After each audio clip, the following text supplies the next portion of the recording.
Hi, today we are with Paul. Paul, can you give us some details of who you are, what you do, and why you're here today?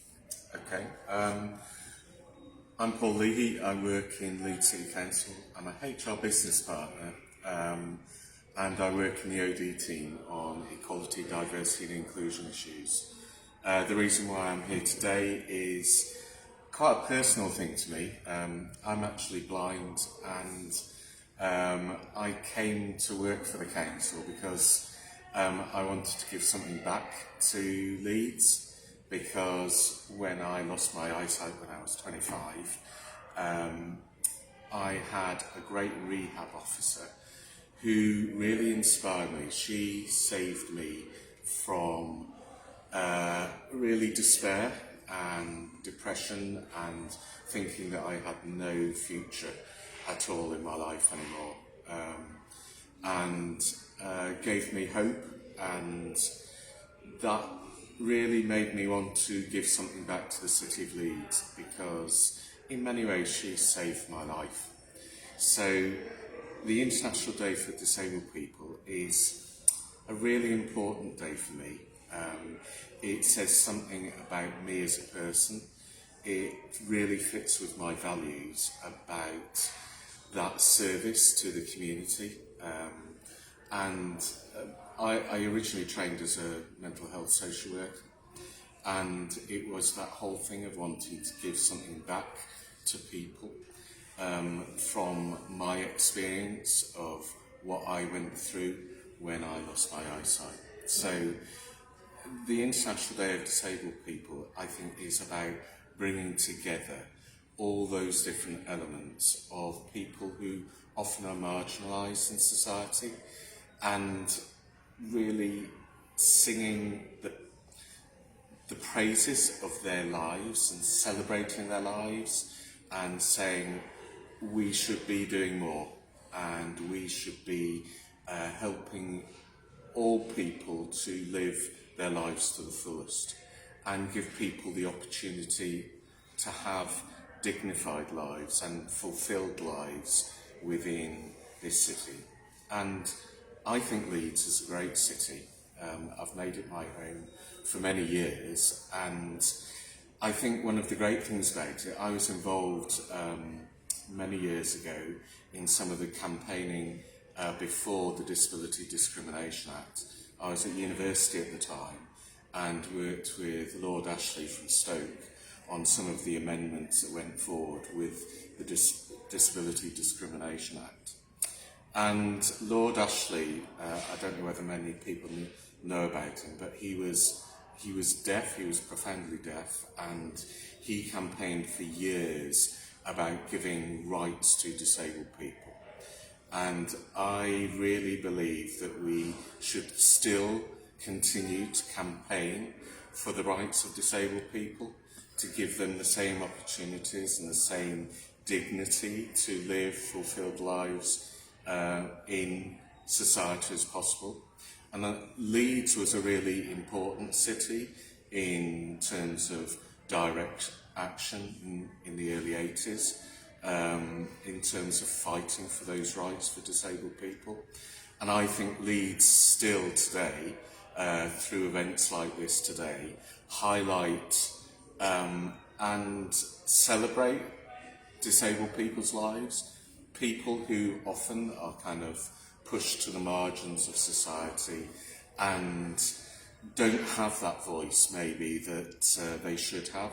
And I really believe passionately that we should give disabled people a voice in this city, to really say, yeah, we want to have some more control over what happens to our lives in this city, and to actually create spaces that are more accessible and open to people who are different. So that part of my work within the council is working with our access officer around the built environment.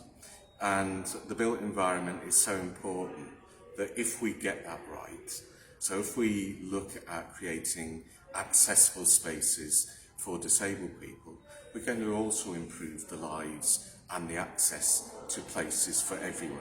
Because once you improve those kind of those barriers, get rid of those barriers that very often we build into the way that we design cities, then we actually create spaces that everyone can use.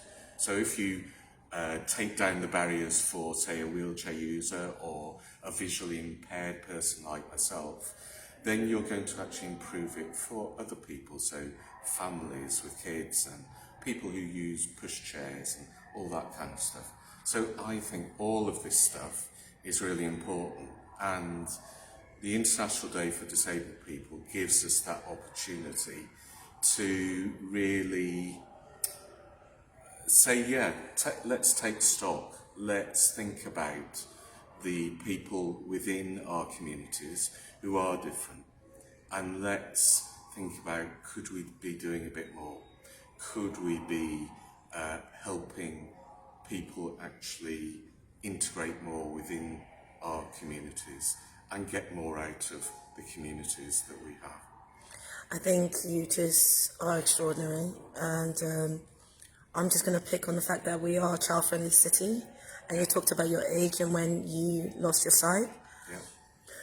My role is around mental health inequalities for children and young people from ME backgrounds, so I can only imagine the conversations that we need to start having around that inclusion when it comes to children and young people, and the mental impact around disability and visibility in that sense.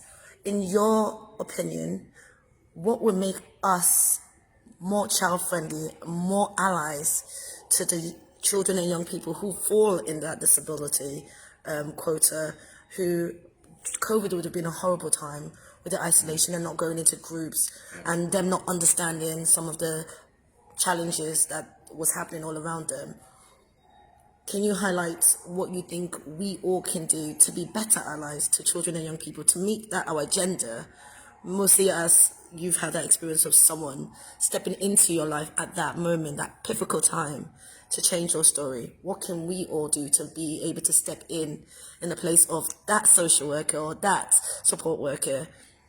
I think everybody can do it, but in your opinion, what do we need to do to be better allies to not only children and young people, but all disabled people moving forward? I think some of it is actually about raising awareness and making it's about disabled people becoming more visible. Too often, I think about some countries that we might think that the human rights aren't so great about, where they might hide their disabled people in their communities away because they might feel ashamed of them, or they stigmatise them in some kind of way. I also think that within our own communities in the UK, we are not great at looking at people who are different to us and saying, yeah, let's get to know them better. Let's understand a culture which is different to ours and really become that ally and get to know people. I think lots of people still are very uncomfortable around disabled people. There's still, they see disabled people as being a challenge and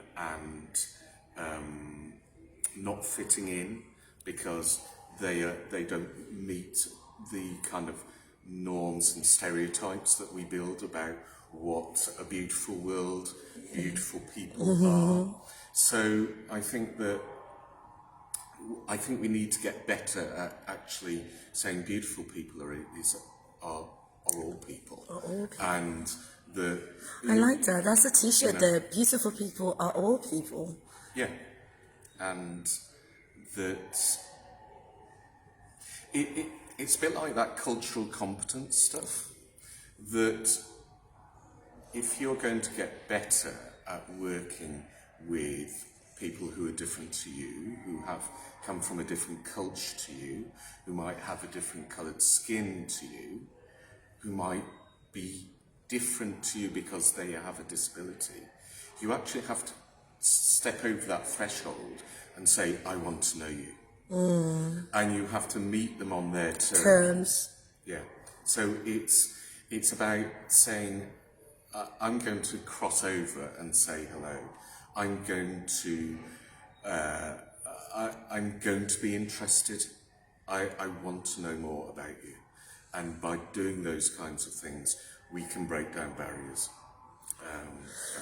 I love that. Leeds City Council have been pivotal in the Leeds for All campaign and in the support and the work they're doing on a local level, and also influencing stuff on a national level, bringing international partners like Michael Links and other people into the city to do this work.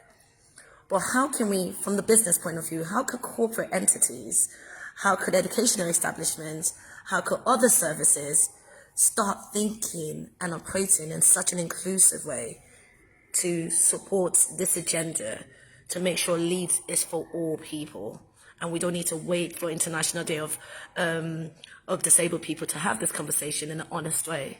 What would be your suggestion to any corporate entity listening to this today? I think it is about saying that all disabled people have a voice, but also all disabled people have something to offer. You know, it's about how I started. It's that giving back. If I was defined by my disability, I wouldn't have taken the steps into work and education and all those things that I've done. All people should be given those opportunities, whether they have a disability or not, to actually show their talents and to share their talents. And I believe that everyone, no matter what their disability, has something to give, and that, you know, all, particularly corporates, should look at who they employ and what roles they have within their organisations. I think that giving legitimate employment to people gives meaning to people's lives.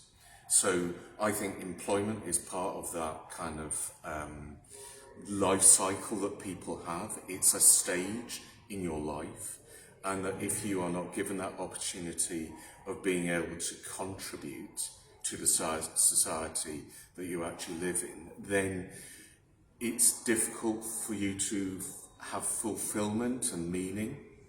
And so I think that to really make Leeds a great city, the challenge is out there for the corporates to say, right, okay, we've got these roles, how can we employ people to work in those roles?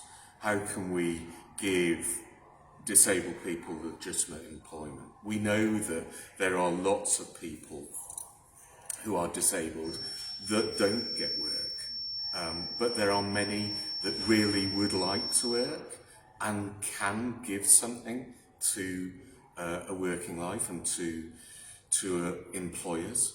It's just that giving people a chance. If I hadn't been given a chance by Leeds City Council, you know, I could have just been washed up for years, and that probably would have spiralled into That would have been a loss costing a lot of money for the NHS for mental health reasons. But that would have been a loss to a whole city, because by having you in the space, by you being there to advocate, but also to look at on strategies on like business and policies, we're able to have an inclusion now.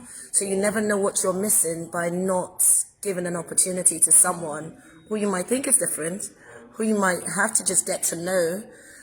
It's not, no one's looking for a handout. No. No.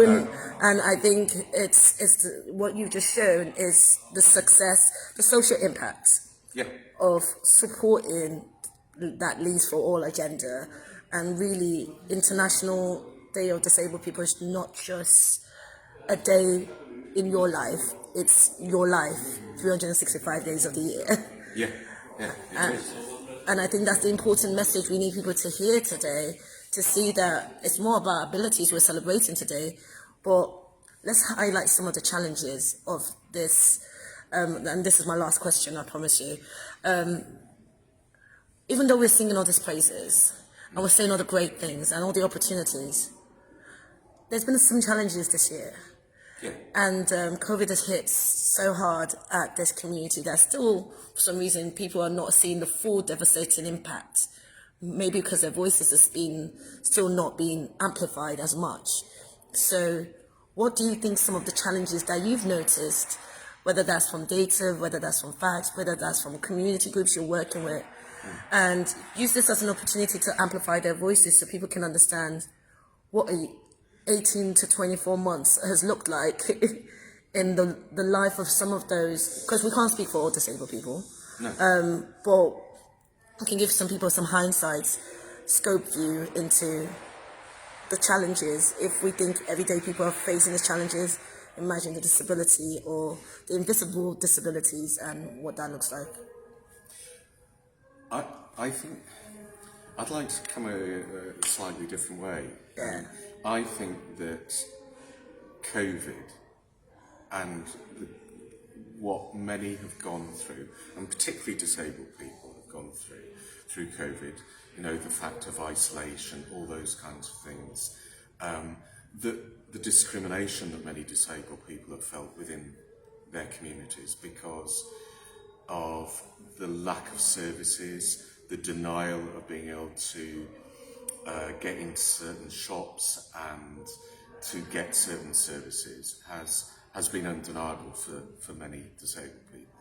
But I think there is for me, there's also a glimmer of hope in all of this, in the sense that I think that COVID has affected everyone and touched everyone's lives, and so that if you like, that the impact of COVID has been wider than just on disabled people in terms of illness, mental health, and depression and isolation for many communities. And I think that by that impact, many people may now have a greater insight into what it's like for many disabled people. So maybe there may actually follow a greater empathy towards many disabled people in community, because maybe there will be a greater understanding of what it's like to have, you know, an illness that has a long-term impact. You know, so many families have been affected by COVID that I think that it's likely that people actually have greater understanding of what the impact of having a disability or a long-term health condition is now. So maybe the attitudes within society will be better, and that's certainly my hope. I really love everything you said today, and one of the biggest things I'm going to take from this is facilitating more braver conversations. I know they had the challenging conversations to tackle racism, but I feel let's start having braver conversation around inclusivity and disability and what we can do. And I want to say thank you so much for all the work you've done. We really appreciate everything from Forum Central, from Leahy for All, for International Day of Disabled People.